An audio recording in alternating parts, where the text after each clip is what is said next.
Hello everyone, welcome back to my channel. So we are back with the practice set again.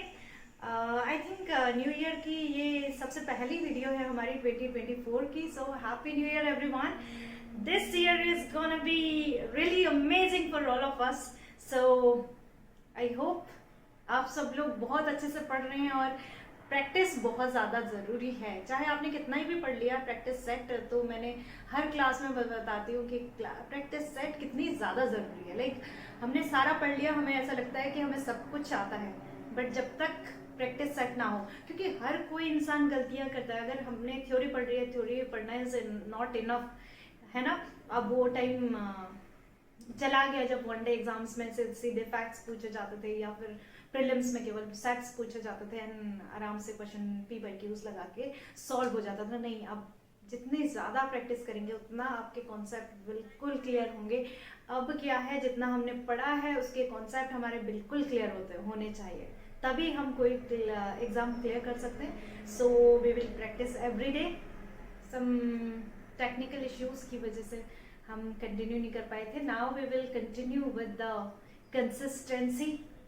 सो जो पहली बार channel पर visit कर रहा है, please like share and subscribe my channel. अगर आपको अच्छा लगे तो, कंटेंट अच्छा लगे और एक्सप्लेनेशन अच्छा लगे तो. Okay, now we will start the question series. First, आपकी स्क्रीन पे क्वेश्चंस केवल इंग्लिश में शो हो रहे हैं, राइट? बट लैंग्वेज को हम बैरियर बनने नहीं देंगे. I will explain everything in both the languages, so you don't have to worry about the language. Okay, तो फर्स्ट क्वेश्चन हम बहुत इजी क्वेश्चन से स्टार्ट करते हैं, फिर हम धीरे धीरे स्टार्ट करेंगे. ये जीएस जीके की प्रैक्टिस सेट होने वाली है, जैसा कि आपने थंबनेल में देख लिया है. सो हम स्टार्ट करने वाले हैं बहुत ही इजी क्वेश्चन से. इजी से आपको सारे टाइप्स के क्वेश्चन मिलेंगे, सो आपकी प्रैक्टिस बहुत अच्छी हो जाए. ठीक है, तो सबसे पहले मैच से फॉलोइंग करें. फर्स्ट आपको मैच करने हैं डेज. डेज तो हम सभी को लर्न होते हैं. लाइक अगर आपको लर्न नहीं है, सारे डेज लर्न नहीं है, तो आप एक काम कर सकते हैं. जब भी व्हाट्सएप तो हम सभी चलाते हैं, राइट? तो जब भी कोई दिन होता है, हर दिन आप स्टेटस डालिए व्हाट्सएप पे. रिसेंट जो दिन हो रहा है आप सर्च करके, लाइक अलग से आप रटोगे या फिर ऐसे लर्न करने की कोशिश करोगे तो शायद कंफ्यूज हो जाओगे. बट क्या होता है, जब भी एग्जाम में क्वेश्चन पूछे जाते हैं तो रिसेंट, लाइक अभी जैन चल रहा है तो जैन के रिलेटेड या दिसंबर से रिलेटेड क्वेश्चंस पूछे जाते हैं. अगर आपने रिसेंटली कोई स्टेटस डाला होगा तो वो तो आपको बिल्कुल ही याद रहेगा, है ना. तो ये आप काम कर सकते हैं डेज लर्न करने के लिए. जो दिन है आप व्हाट्सएप स्टेटस डालिए डेली, या फिर कहीं पे नोट कर सकते हैं, तो आपको वो चीज़ याद रहेगी. ठीक है, कोई बहुत इजी तरीका है ये डेज लर्न करने का. ठीक है, अगर पेपर में एग्जैक्ट डे भी याद नहीं होगा ना आपको, तो रिसेंट आपको लगेगा कि ये तो रिसेंटली हुआ है, तो उसके हिसाब से डेट आप मैच कर सकते हो. ठीक है, ज़्यादा डिफरेंस नहीं होता. ओके, तो क्वेश्चन है वर्ल्ड इन्वायरमेंटल डे. नो, इतना जल्दबाजी नहीं करना है पढ़ने में. तो वर्ल्ड इन्वायरमेंटल प्रोटेक्शन डे. आपको ऐसा लगता होगा कि आपने पेपर दिए हैं बहुत बारी, आपने कुछ लगा आपको कि बहुत इजी है, तो एक्साइटमेंट में आपने गलत कर दिया क्वेश्चन, है ना. ये चीज नहीं करना है, बहुत अच्छी से चीजों को पढ़नी है. ठीक है, तो फर्स्ट है आपका world environmental protection day. World environmental protection day is celebrated on 26 नवंबर. तो ऑप्शन ए बिल्कुल राइट है. ए का हमारा फर्स्ट हो जाएगा. इसका हिंदी में होगा विश्व पर्यावरण संरक्षण दिवस कब मनाया जाता है, तो 26 नवंबर इसका बिल्कुल करेक्ट आंसर होगा.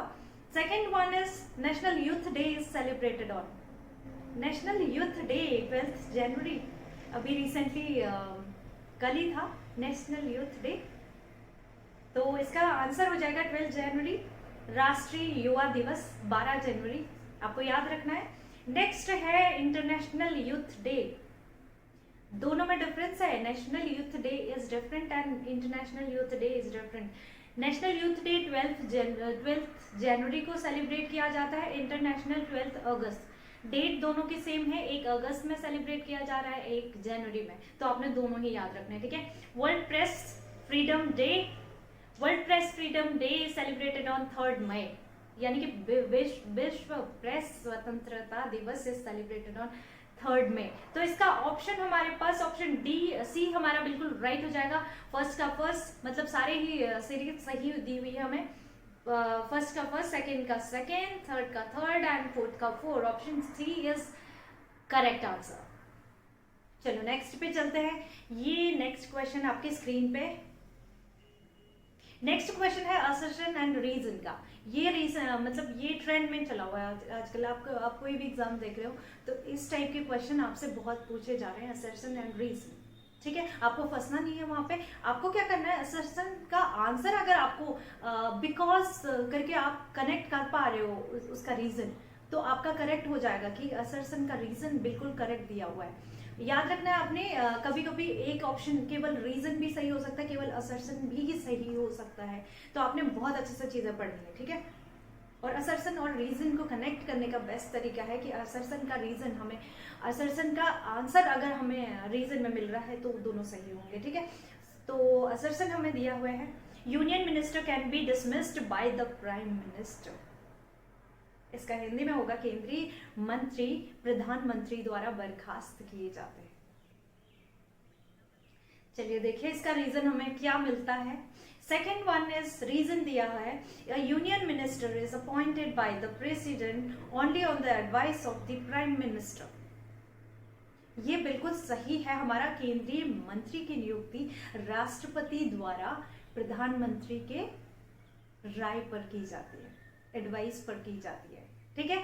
तो हमारा रीजन बिल्कुल सही है, लेकिन जो union minister can not be dismissed by the prime minister, ये बिल्कुल गलत हो जाएगा। यूनियन मिनिस्टर, ए हमारा बिल्कुल गलत हो जाएगा। तो हमारा ऑप्शन डी यहाँ पे बिल्कुल राइट हो जाएगा। A is false and B is R is true. Reason हमारा बिल्कुल ट्रू है, ठीक है। तो ऐसे क्वेश्चंस जब आते हैं हमें बिल्कुल जल्दबाजी नहीं करनी है, हमें कनेक्ट करना है, चीजों को कनेक्ट करके देखना है, ठीक है। ये पूरा सेट हमने पढ़ा हुआ है, पूरी कोर्स कंप्लीट हो गया है, बट क्वेश्चंस में कंफ्यूजन हो जाता है, वो चीज नहीं रहना है, ठीक है।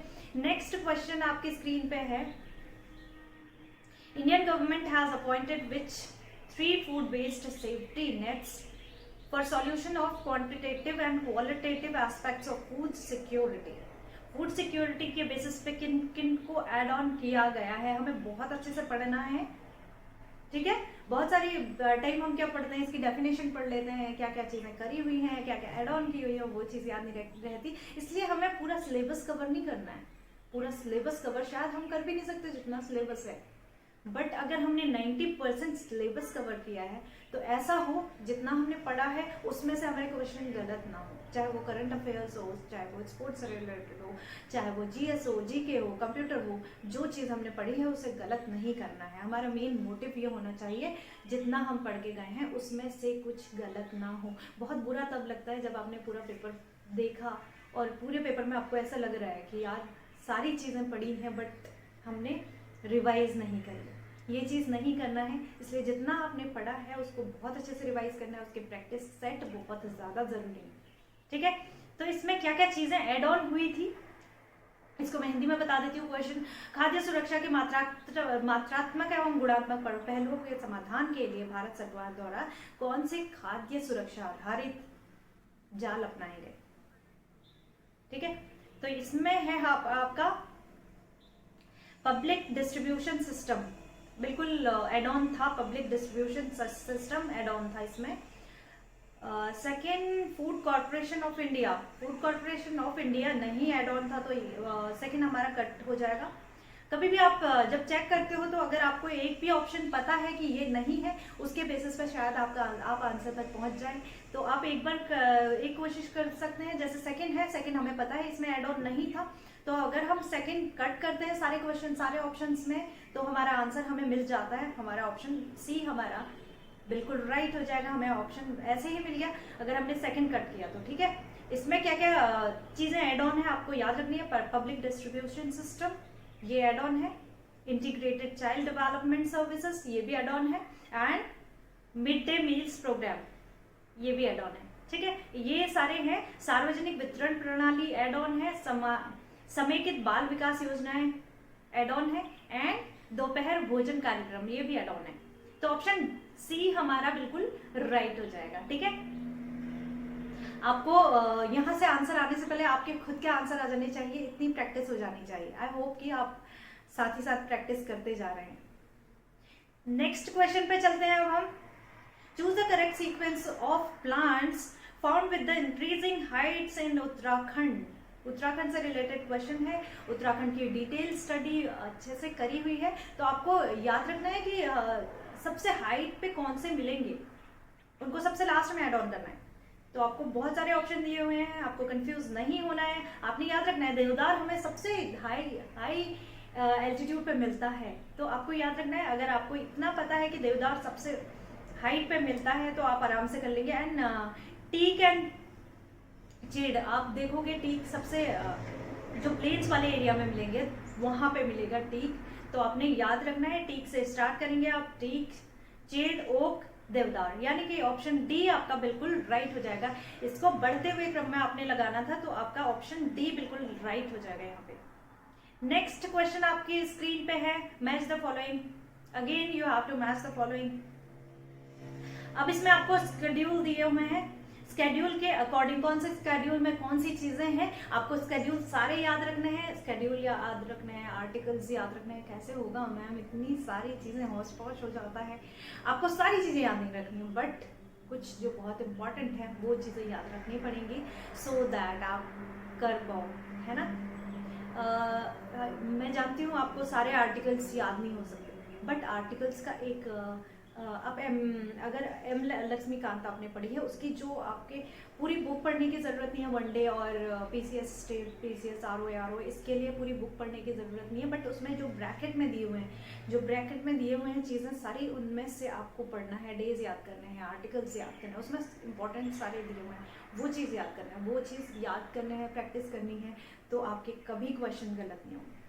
ठीक है, नेक्स्ट चलिए देखते हैं हम आंसर। फर्स्ट स्केड्यूल में हमारा क्या है, फर्स्ट में है union territories and their extent, तो फर्स्ट का ऑप्शन 2 हमारा बिल्कुल राइट हो जाएगा। सेकंड स्केड्यूल में हमारा है, सेकंड में है deputy chairman of Rajya Sabha, second schedule में दिया हुआ है डिप्यूटी चेयरमैन ऑफ राज्यसभा। ठीक है, तो ऑप्शन बी का हमारा 4 हो जाएगा।